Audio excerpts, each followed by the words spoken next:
guys, and welcome back to this channel. In this video I'll be showing you guys how you can basically save your favorite game on Roblox. For instance, you played this game and you can't see it anymore in your homepage or in your continue. I think you will still see it in your continue, but to be safe, favorite your game. Favorite the game that you want to. So select the game. And you're going to select the three dots here. Then you're going to favorite it.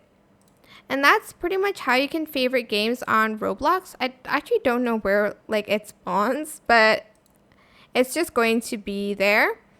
And yeah, I hope it was helpful for you guys. I think because it's already here, I won't be able to see it. But you'll be able to see past games that you played here. And that is it. I hope this tutorial was helpful for you guys.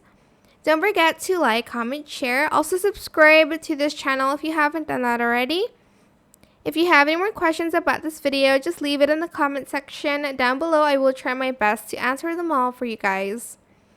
And if you found this video helpful, please click the thanks button as well. That is it. Thank you so much for watching. Bye.